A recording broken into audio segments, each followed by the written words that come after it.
Hi future PMP certified professionals. Welcome back to PMP Exam Express, where we help you pass your PMP exam with confidence. I'm your host Mark, and today I'm going to share an important secret to answering PMP exam questions: identifying keywords.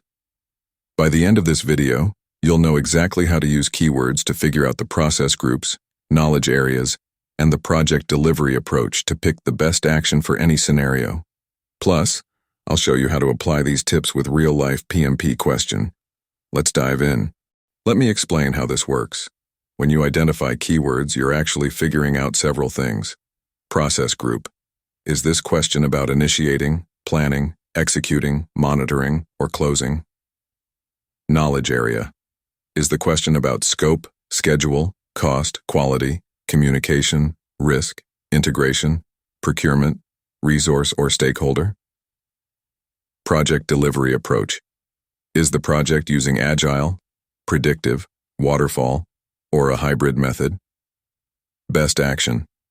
What's the most appropriate next step based on the scenario? When you break the question down like this, it becomes much easier to eliminate wrong answers and choose the best one. All right, let's try an example so you can see how this works in real time. Here's the question. Sarah, a project manager, has just completed the project's scope baseline. However, a key stakeholder has raised a concern that a critical requirement may have been missed. What should Sarah do next? Options. A.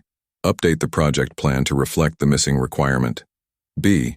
Discuss the concern in the next stakeholder meeting. C. Perform a change impact analysis and assess the scope baseline. D. Inform the sponsor about the stakeholder's concern. All right, let's break it down. The keywords here are scope baseline completed. This tells us the project is likely in the monitoring or executing phase. Key stakeholder concern. This tells us this question touches on stakeholder management. What should Sarah do next? This word next is critical because it's asking for the next step, not a final step.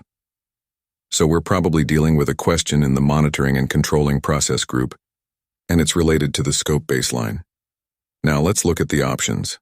A. Update the project plan sounds tempting, but we can't update the plan until we've confirmed if the concern is valid. B. Discuss the concern in the next stakeholder meeting. While this seems logical, it delays action on the concern, which could be critical. C. Perform a change impact analysis and assess the scope baseline. This makes sense. We need to analyze the concern before making any changes. D. Inform the sponsor. This could happen, but it's not the next immediate action.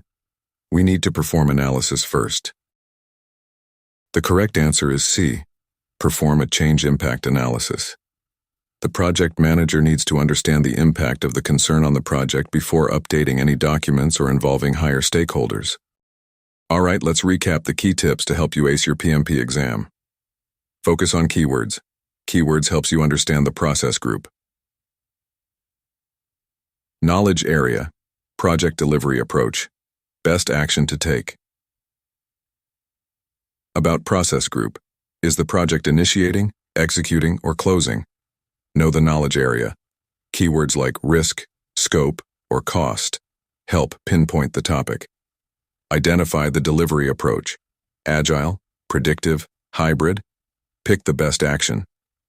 What's the next logical step based on the scenario?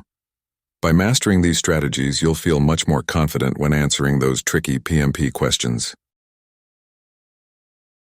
Thanks for watching. If you found these tips helpful, give us a thumbs up, subscribe to PMP Exam Express, and don't forget to hit that notification bell for more PMP study tips and tricks. Good luck with your exam prep, and I'll see you in the next video.